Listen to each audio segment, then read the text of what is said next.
the glory. You get the praise. You get the honor. Just want to say for you.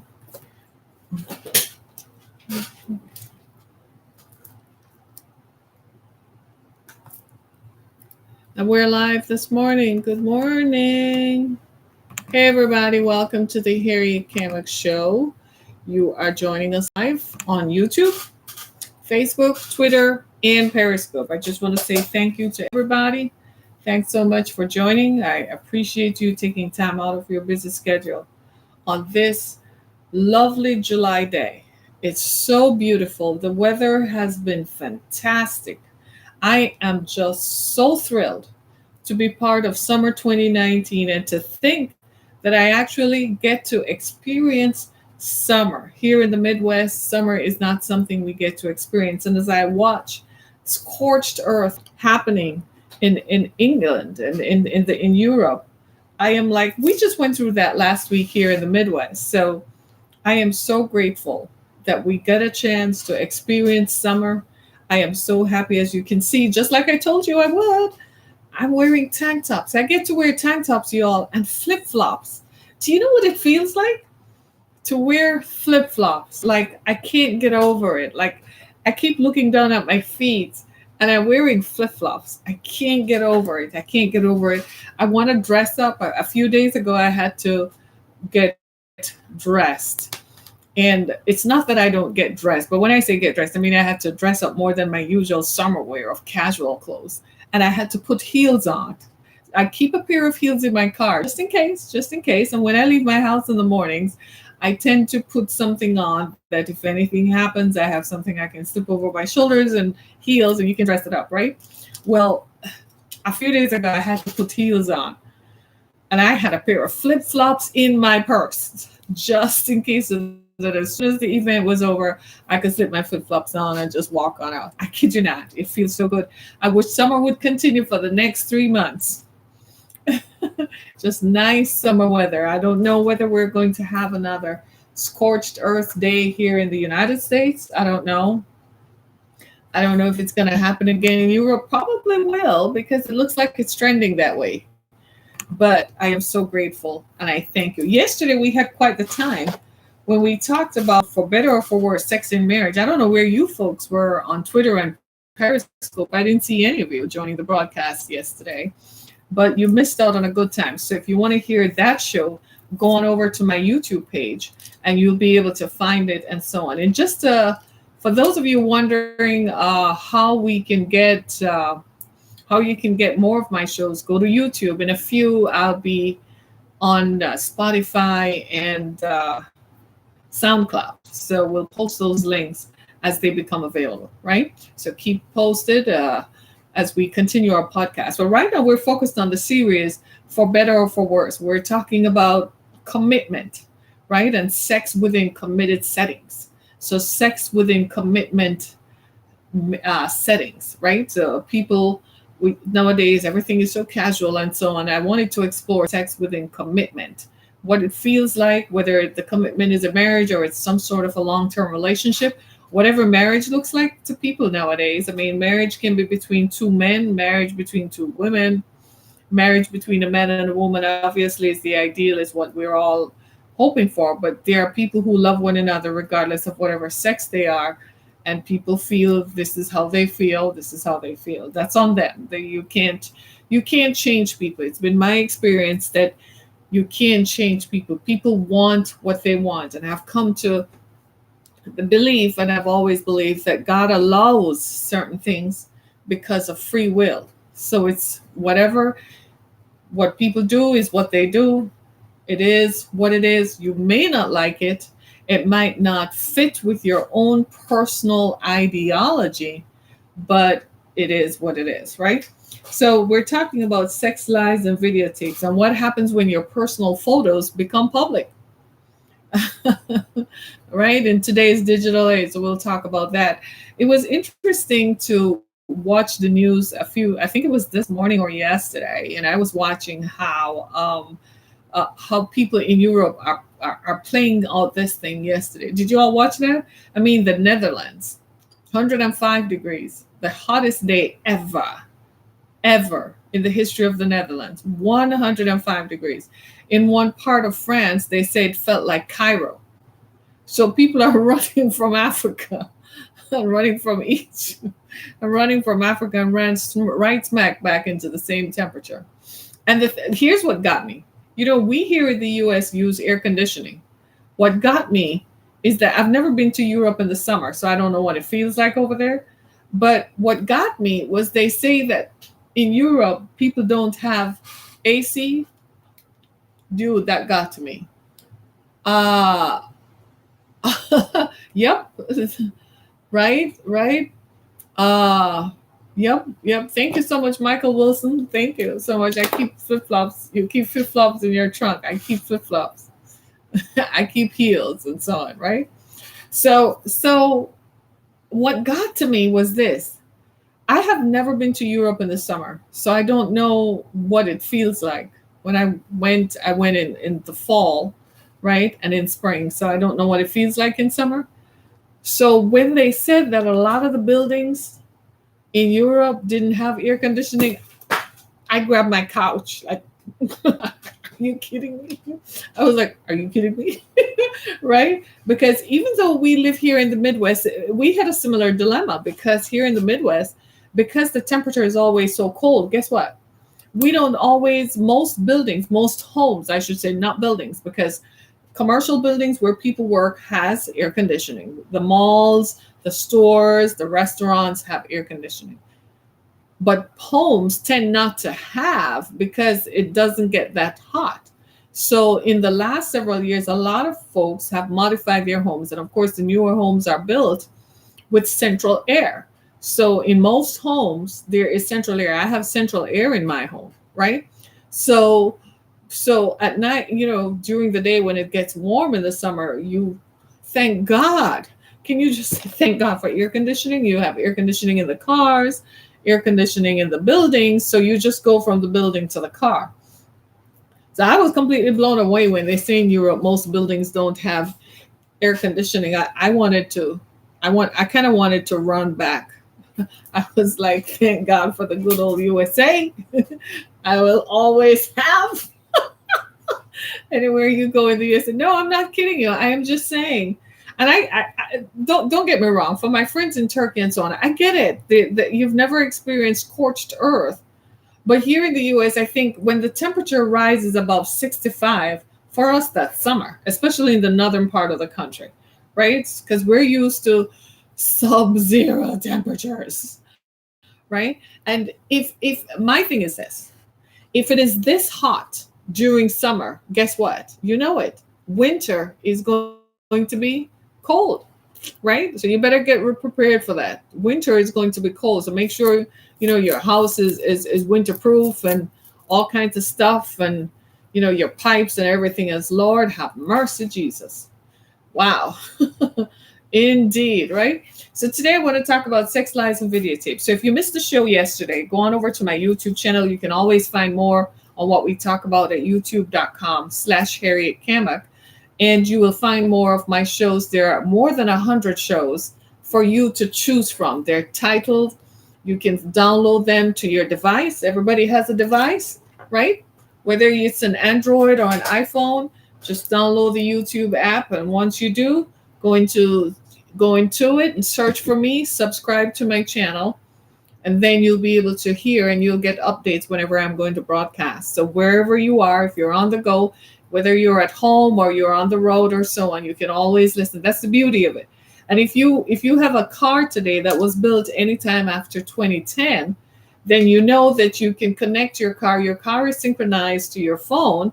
So whatever is playing from your phone is playing through your car speakers. So you can always at any time hear what we're saying or so on. So even if you don't catch us live, you can catch us anytime, right?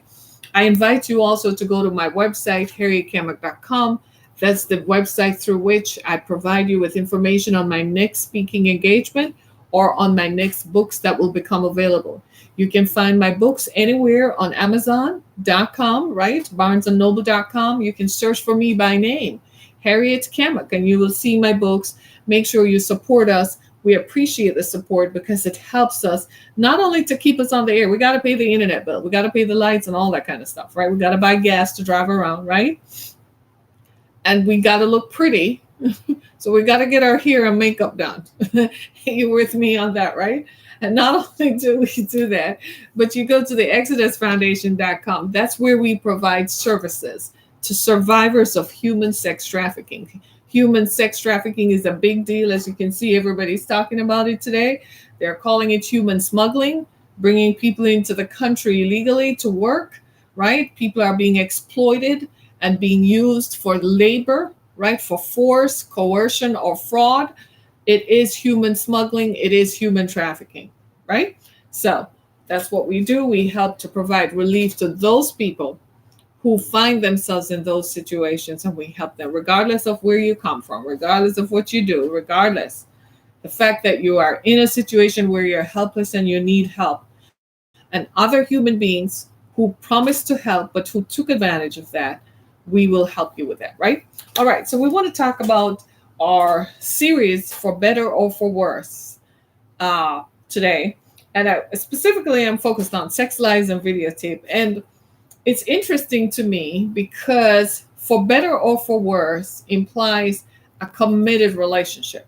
It implies that somehow we're married or you're in some form of committed relationship, for better or for worse. The marital vows traditionally would say for better or for worse in sickness and in health.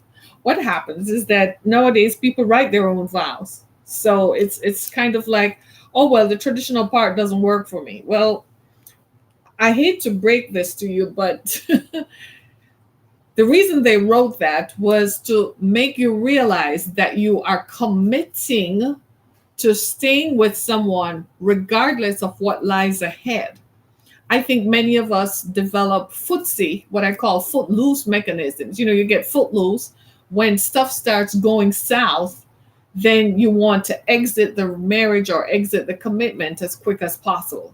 Well, let's talk about that for just a second. When you want to exit just because stuff doesn't happen the way you want it to or the way you thought it should. Happens, right? It happens in any relationship. You sign a contract and then midway through the contract, you realize that that's not really what you want.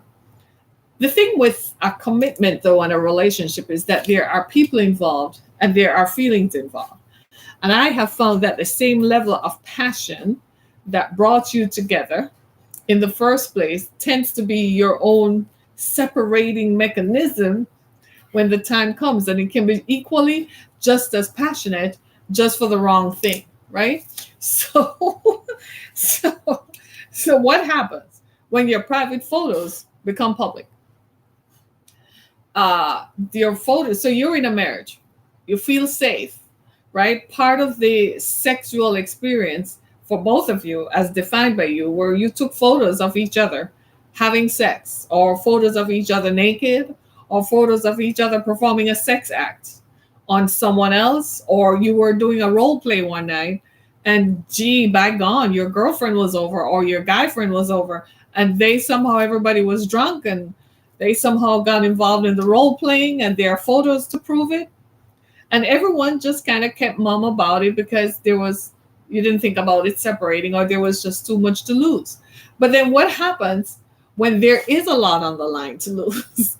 What do you do when one member of the party threatens to make that public? What do you do? Who owns it, right? Who owns the pictures? If I'm in the picture, do I own it? If you're in the picture, you own it. So if we're both in the picture, who owns the picture? So now you're facing the end of that committed situation. And what happens? And then you find out, because people are weird in situations, yeah? People are very weird. So you find out that what you thought was an accident, like we just kind of got together and we were drunk and stuff just started happening and clothes came off and so on. Then you found out that that was the intended goal all along. That some people were having an affair, and how they justified their affair was they made you feel like you were part of it, so they didn't feel guilty and it didn't look like they were having an affair. I kid you not, these things happen. I heard of a story like that. But who owns the pictures? Because now that you're about to go separate, this thing is about to become public. And worst case scenario is you walk into a courthouse to file for divorce. And suddenly the other partner wants to bring those photos to light. And you're dying because you have too much to lose. You have way too much on the line to lose. You have your job, your public image. Who owns the pictures? As far as I'm concerned, if you look good in them, I'm like, own it and be done.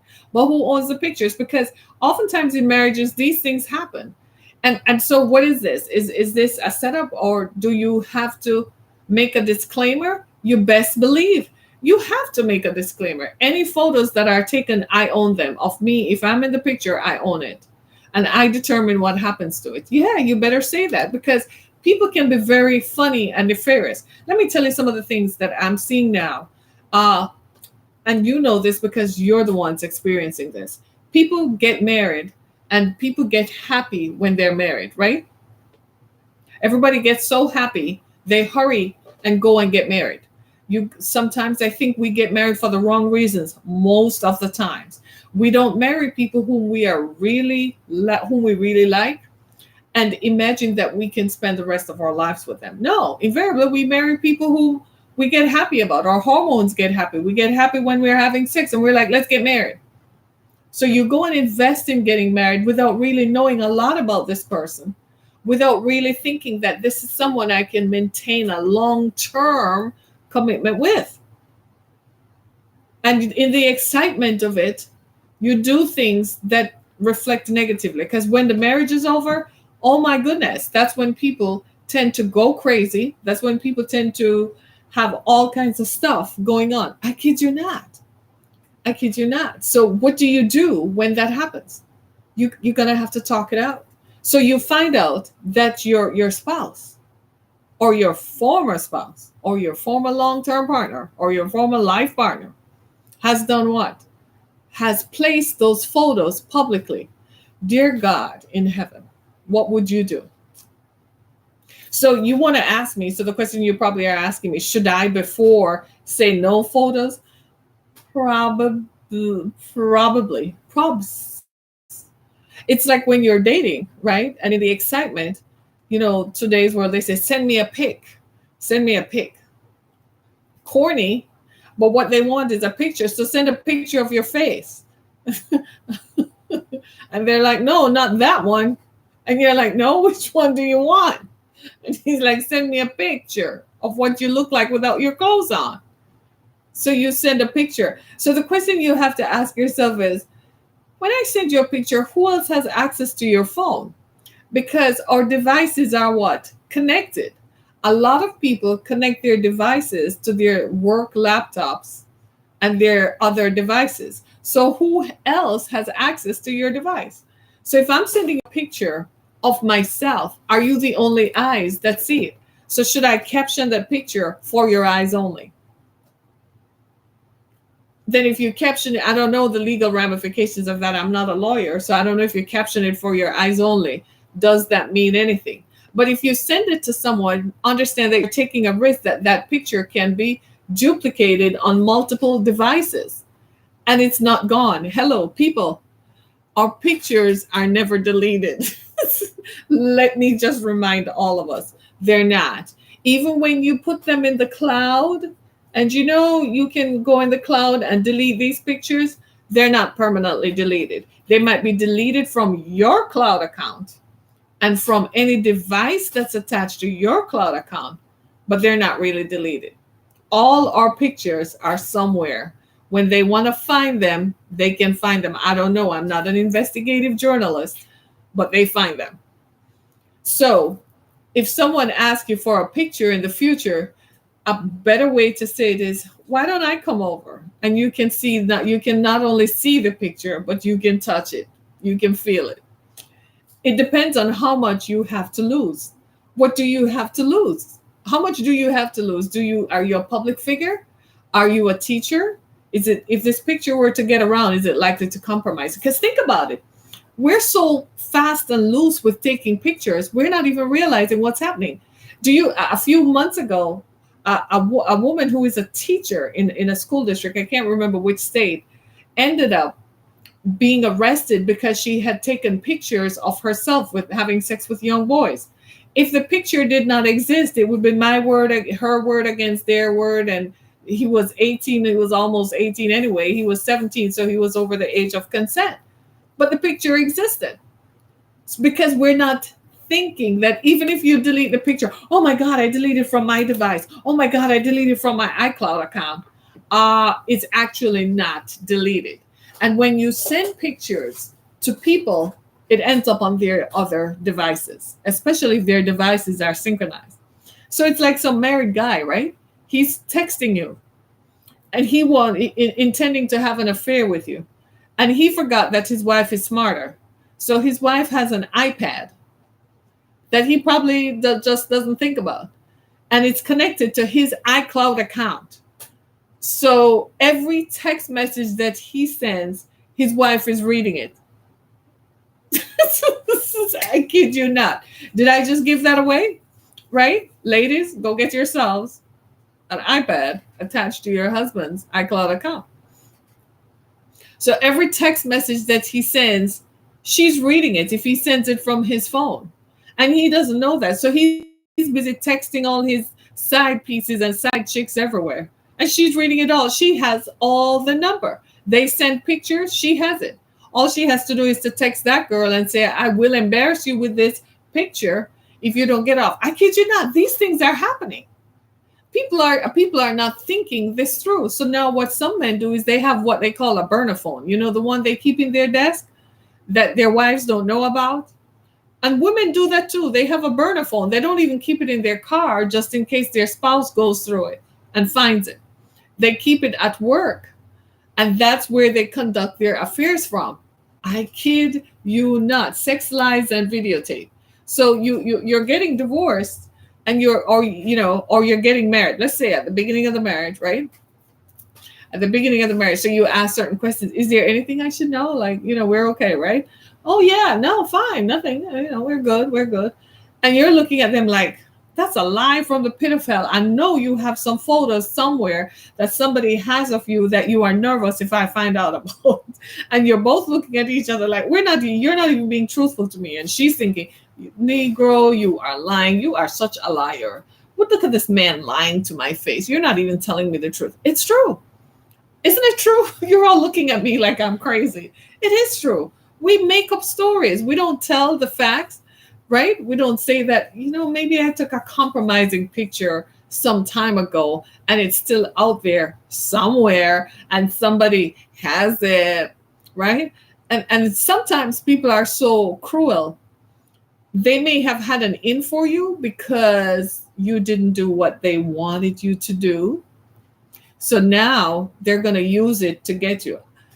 Don't even try that with me. I'm that person who will just say, wow, is that how I looked that good? Wow. Publish it. I'm that kind of person, right? Somebody say, I've been there with my life, like living like roommates. It's a lot of work to be married. Right? You should listen to Sex and Marriage that we talked about yesterday. Go listen to that one. That will make you laugh. It was hilarious. I had a ball with that one. Right? But it's true. It seriously is true. Think about it. So now who owns the pictures? So let's say you were married and these pictures were taken during the marriage. It's community property because it was taken while you were together.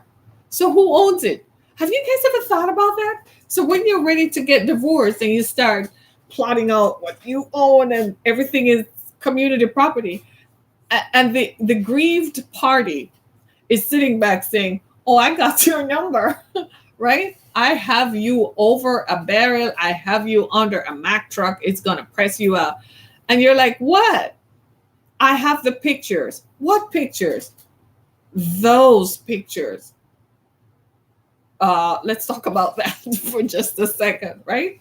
Who owns the pictures while you were busy posing like you were porn star number 1, porn star number 2, look at me, blah, blah, blah. Sex, lies, and videotape. It's just like you marry someone and they didn't tell you that they were a former porn star. So now they're acting like Susie Homemaker somewhere, and you think you just met the best thing that ever happened to you, only to find out they had a whole other life where they were a porn star on YouTube that you had to pay money to watch. What would you do?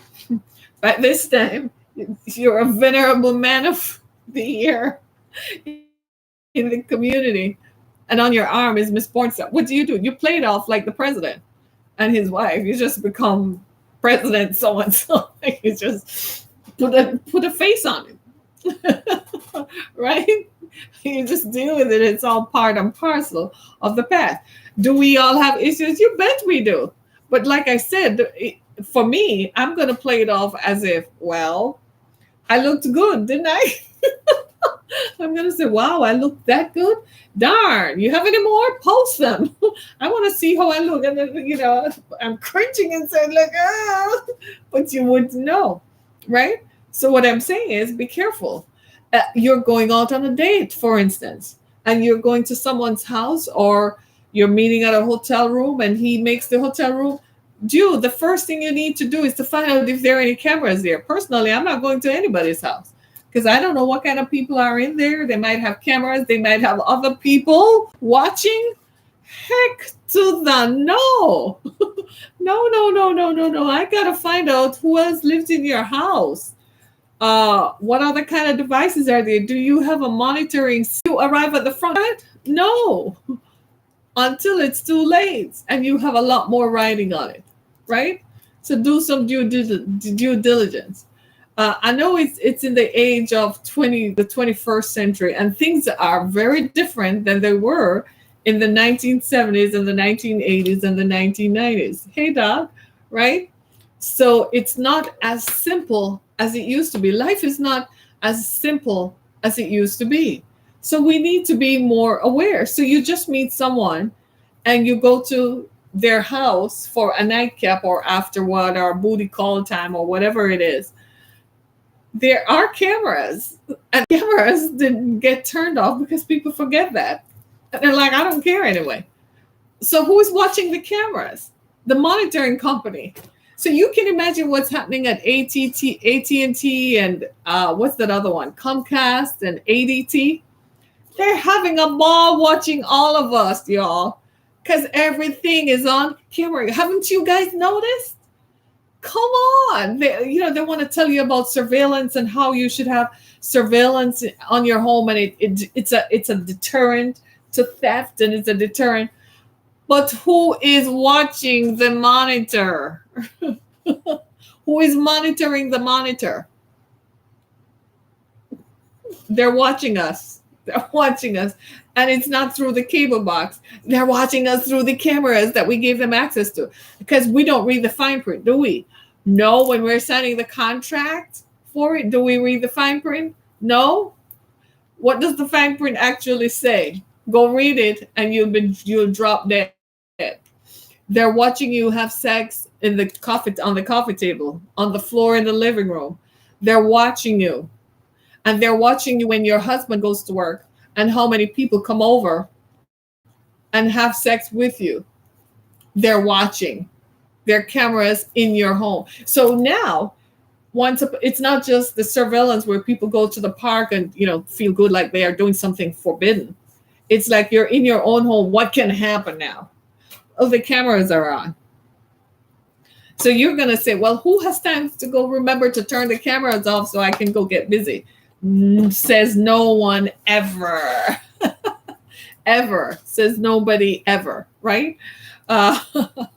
So nobody ever says, I'm going to go stop to go turn the cameras off. In fact, what we do is we get busy and forget about it until the consequences become apparent. And when the consequences become apparent, it's too late.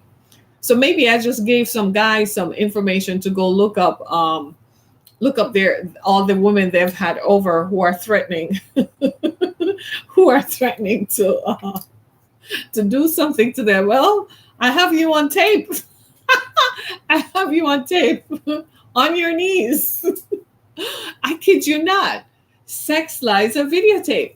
Because sex is an interesting study because we tend to most of us are uncomfortable talking about sex in the first place.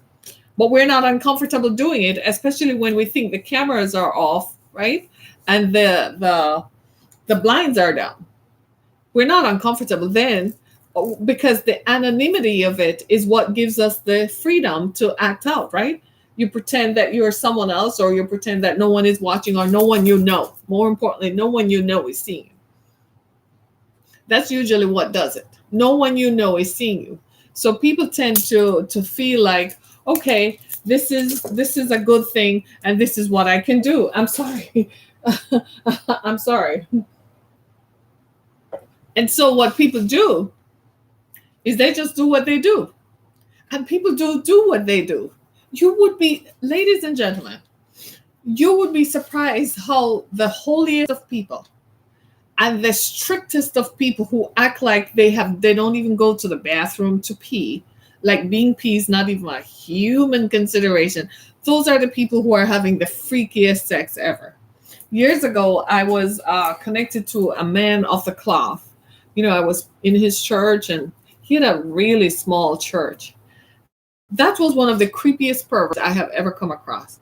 That man talked more. I kept saying to myself, I looked at his wife and I felt sorry for her, because I'm like, this dude is not having sex, because people who have sex don't talk about it so much. He talked about sex continually. And I'm like, he's either not having sex, or he's having some perverted kind of sex. Those are the kind of people.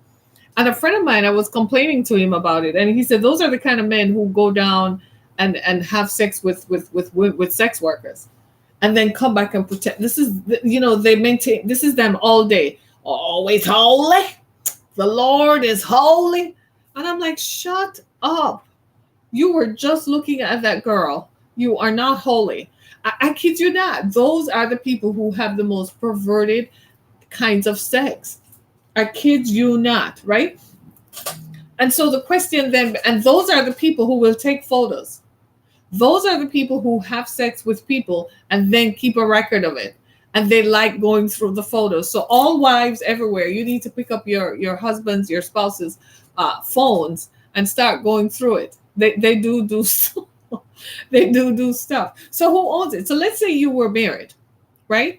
And now all the stuff that was supposed to be private, confidential, and was just for our eyes only, boo, and was only for us to have fun, all of a sudden, those things now are part and parcel of a divorce proceeding. So everybody in court is suddenly going to find out that you were a freak in bed, and you were a freak in the bedroom. What do? You can't do nothing, because the time to have taken advantage and done something was before. Now is not the time. So what am I saying? Am I saying that you shouldn't have fun? No, I'm saying you should have fun, but have fun with licensure. Have fun with censorship. So you have to go to someone's house, you meet them and you like them. You have cameras. Lovely. Who is your monitoring company? I have a service too with ADG. Oh Lord, you go in the bedroom and shut the door. You don't appear in the hallway naked nor nothing. They want to get frisky from the living room. Let's go to the bedroom, because you don't want to appear on camera without your clothes. And now I have given thought to a lot of men who are perhaps at their mistress's home and never thought about the cameras in the hallway, that she has you on tape. So if you don't do what she wants, she can just take a screenshot and send it to your spouse. Wow. Right? Go figure. Dude, really? I'm not going to repeat what you just said. Somebody said, let me see your goods. It's just me. What goods? My phone? My books? You can take a look at those. You can take a look at those. Feel free. Right? But do you see what I'm saying? It's crazy to me. Let me see what Dr. Simpson is saying. Dr. Simpson is saying, make sure there is no tape over the red light. And here's another thing this is how I know they're monitoring us. A few days ago, I left one of these open, one of these cameras, and I thought I had shut the app down and closed it out. I thought I did. But apparently I left the laptop open. So even though I clicked out of the app, I left the laptop open. My daughter came near it. We were leaving, getting ready to go, and she came near it and found the green light was still on. I said, no, the green light couldn't be on. I was out of the app. She said, well, the camera was activated. Somehow the camera on the device was activated even though the app was closed out. That's a note for someone. They're always watching. And there are people who simply can send, like I'm streaming right now. There are all sorts of people on the streaming device. They can send a malware to my laptop that all it does is capture my images, capture whatever images I have on my laptops, right? Capture whatever images there are, and they can retrieve it and can activate that camera so they have a bird's eye view. So for those of you who are watching TV and watching your favorite porn flick, whether you're in your bedroom or your living room or your den, and then you get frisky on your partner, know that they're watching, right? Now, those people who are watching probably don't have any intention of doing anything bad with it. They're probably just watching for viewing their own creepy, perverted viewing pleasure, but which is annoying because you can't even get to be free nowadays. But what I'm concerned about is when you and your partner decide to separate, who owns those images? Imagine a porn star. Let's say that you did this between you and your spouse and you took pictures of you and other people. How do you deal with that? Who owns that video? Who owns the tape? Interesting, isn't it? It's not going to make you all think about it because she took a picture of your private parts. Who owns it? Most men are like, whatever, I look great, I'm a man. My friends will think I'm the man. But for women, it's a whole different thing. Who wants to end up on a website? It's going to make you all think about this when this is over because you're going to think about, wow, I never thought about it like that. It never happened to me like that, right? But it is what it is. Say, it is what it is. It is what it is, isn't it? It is what it is. A lot of what happens in this is that we don't take time out. I made some notes about this. We don't take time out to do it, right? Who owns the picture? And what do you do when you get divorced? Who owns the picture? We don't take time out to think about this because none of us do. But we live in a different time now. You see what I mean? The generation Y and the generation Alpha might be the people who will spend more time thinking about this because for them, taking a photo is a constancy. I mean, they're always taking photos on their various apps, Snapchat and Instagram that they frequent. Those are photo-based applications where a photo speaks 1,000 words, right? So for them, it's going to be different. But for us, we're still working our way through these applications and still getting used to the idea of being on camera 24 hours a day, because that's literally what it is. So I just stopped by this morning to tell you that while the summer is good and we're all out there having fun and perhaps feeling a little bit less inhibited, the kids might be out of town, they might be visiting, and so you're having fun with your spouse and cameras and the streaming become an issue. Just remember, if this relationship ever goes south, there's some record of it. There's some pictures of it, right? Which brings you to your next point. What happened to the surveillance cameras that are in your living room, in your hallways, in your den, in your kitchen, in the laundry room, everywhere? And who owns all of that? So while your spouse was away at work and you were playing, he probably was watching, just didn't tell you, but keeping it so that if it ever becomes a problem, he can say it. Who owns the rights to those photos? You've heard the story of a woman whose boyfriend took pictures of her and posted it on a website, and it literally damaged her career, right? Because when you Google her, those were the pictures that showed up. She was damaged by it, so she had to take him to court and so on. And what the government didn't know what to do at first, because they were like, this is a new area. We don't know what to do. But now it's clearly established that, well, whoever is in the picture, that's who owns it. So if I'm in the picture, I own it. So, don't put yourself in a position where people are taking pictures, especially if you're in compromising situations and so on, right? Right.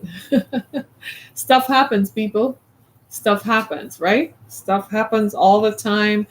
Crazy things happen and so on. And when it happens, it tends to happen, right?